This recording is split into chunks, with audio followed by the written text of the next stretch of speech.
Andersen's Fairy Tales by Hans Christian Andersen. The Bell. People said, "The evening bell is sounding, the sun is setting," for a strange wondrous tone was heard in the narrow streets of a large town. It was like the sound of a church bell, but it was only heard for a moment, for the rolling of the carriages and the voices of the multitude made too great a noise. Those persons who were walking outside the town, where the houses were farther apart, with gardens or little fields between them, could see the evening sky still better, and heard the sound of the bell much more distinctly. It was as if the tones came from a church in the still forest. People looked thitherward, and felt their minds attuned most solemnly. A long time passed, and people said to each other, "I wonder if there is a church out in the wood. The bell has a tone that is wondrous sweet. Let us stroll thither and examine the matter nearer." And the rich people drove out, and the poor walked, but the way seemed strangely long to them, and when they came to a clump of willows which grew on the skirts of the forest, they sat down, and looked up at the long branches, and fancied they were now in the depth of the green wood. The confectioner of the town came out, and set up his booth there, and soon after came another confectioner, who hung a bell over his stand, as a sign or ornament, but it had no clapper, and it was tarred over to preserve it from the rain. When all the people returned home, they said it had been very romantic, and that it was quite a different sort of thing to a picnic or tea party. There were 3 persons who asserted they had penetrated to the end of the forest, and that they had always heard the wondrous sounds of the bell, but it had seemed to them as if it had come from the town. One wrote a poem about it, and said the bell sounded like the voice of a mother to a good dear child, and that no melody was sweeter than the tones of the bell. The king of the country was also observant of it, and vowed that he who could discover whence the sounds proceeded should have the title of universal bell ringer, even if it were not really a bell. Many persons now went to the wood for the sake of getting the place, but only one returned with a sort of explanation, for nobody went far enough, that one not further than the others. However, he said that the sound proceeded from a very large owl in a hollow tree, a sort of learned owl, that continually knocked its head against the branches. But whether the sound came from his head or from the hollow tree, that no one could say with certainty. So now he got the place of universal bell ringer, and wrote yearly a short treatise on the owl, but everybody was just as wise as before. It was the day of confirmation. The clergyman had spoken so touchingly, the children who were confirmed had been greatly moved. It was an eventful day for them. From children they became all at once grown-up persons. It was as if their infant souls were now to fly all at once into persons with more understanding. The sun was shining gloriously. The children that had been confirmed went out of the town, and from the wood was borne towards them the sounds of the unknown bell, with wonderful distinctness. They all immediately felt a wish to go thither, all except 3. One of them had to go home to try on a ball dress, for it was just the dress and the ball which had caused her to be confirmed this time, for otherwise she would not have come. The other was a poor boy, who had borrowed his coat and boots to be confirmed in from the innkeeper's son, and he was to give them back by a certain hour. The third said that he never went to strange places if his parents were not with him, that he had always been a good boy hitherto, and would still be so now that he was confirmed, and that one ought not to laugh at him for it. The others, however, did make fun of him after all.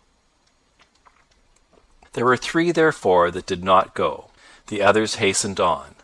The sun shone, the birds sang, and the children sang too, and each held the other by the hand, for as yet they had none of them any high office, and were all of equal rank in the eye of God. But 2 of the youngest soon grew tired, and both returned to town. Two little girls sat down and twined garlands, so they did not go either. And when the others reached the willow tree where the confectioner was, they said, "Now we are there." In reality, the bell does not exist. It is only a fancy that people have taken into their heads. At the same moment the bell sounded deep in the wood, so clear and solemnly that 5 or 6 determined to penetrate somewhat further. It was so thick and the foliage so dense that it was quite fatiguing to proceed. Woodruff and anemones grew almost too high. Blooming convolvuluses and blackberry bushes hung in long garlands from tree to tree, where the nightingale sang and the sunbeams were playing. It was very beautiful, but it was no place for girls to go. Their clothes would get so torn. Large blocks of stone lay there, overgrown with moss of every color. The fresh spring bubbled forth and made a strange gurgling sound. "That surely cannot be the bell," said one of the children, lying down and listening. "This must be looked to." So he remained, and let the others go on without him. They afterwards came to a little house, made of branches and the bark of trees. A large wild apple tree bent over it, as if it would shower down all its blessings on the roof where roses were blooming. The long stems twined round the gable, on which there hung a small bell. Was it that which people had heard? Yes, everybody was unanimous on the subject, except one, who said that the bell was too small and too fine to be heard at so great a distance, and besides it was very different tones to those that could move a human heart in such a manner. It was a king's son who spoke, whereon the others said, "Such people always want to be wiser than everybody else."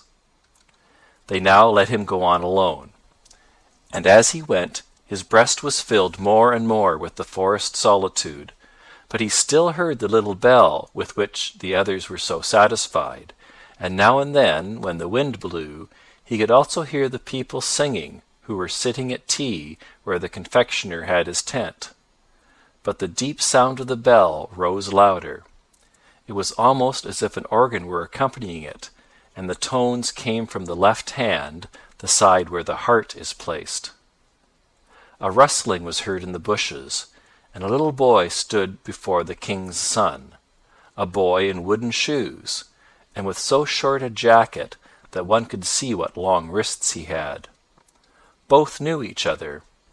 The boy was that one among the children who could not come because he had to go home and return his jacket and boots to the innkeeper's son. This he had done, and was now going on in wooden shoes and in his humble dress, for the bell sounded with so deep a tone and with such strange power that proceed he must. "Why then can we go together?" said the king's son. But the poor child that had been confirmed was quite ashamed. He looked at his wooden shoes, pulled at the short sleeves of his jacket, and said that he was afraid he could not walk so fast. Besides, he thought that the bell must be looked for to the right, for that was the place where all sorts of beautiful things were to be found. "But there we shall not meet," said the king's son, nodding at the same time to the poor boy, who went into the darkest, thickest part of the wood, where thorns tore his humble dress, and scratched his face and hands and feet till they bled. The king's son got some scratches too, but the sun shone on his path, and it was him that we will follow, for he was an excellent and resolute youth. "I must and will find the bell," he said, "even if I am obliged to go to the end of the world." The ugly apes sat upon the trees and grinned. "Shall we thrash him?" they said. "Shall we thrash him? He is the son of a king." But on he went, without being disheartened, deeper and deeper into the wood, where the most wonderful flowers were growing. There stood white lilies with blood-red stamina, sky-blue tulips, which shone as they waved in the winds, and apple trees, the apples of which looked exactly like large soap bubbles. So only think how the trees must have sparkled in that sunshine. Around the nicest green meads, where the deer were playing in the grass, grew magnificent oaks and beeches, and if the bark of one of the trees was cracked, There grass and long creeping plants grew in the crevices, and there were large calm lakes there too, in which white swans were swimming, and beat the air with their wings. The king's son often stood still and listened. He thought the bell sounded from the depths of these still lakes, but then he remarked again that the tone proceeded not from there, but farther off, from out the depths of the forest. The sun now set. The atmosphere glowed like fire. It was still in the woods, so very still, and he fell on his knees, sung his evening hymn, and said, "I cannot find what I seek. The sun is going down, and night is coming, the dark, dark night. Yet perhaps I may be able once more to see the round red sun before he entirely disappears. I will climb up yonder rock."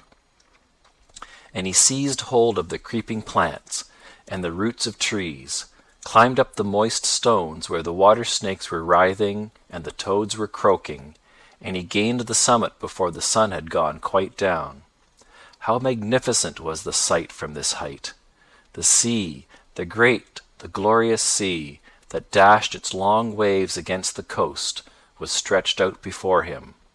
And yonder, where sea and sky meet, stood the sun, like a large shining altar, all melted together in the most glowing colors. And the wood and the sea sang a song of rejoicing, and his heart sang with all the rest.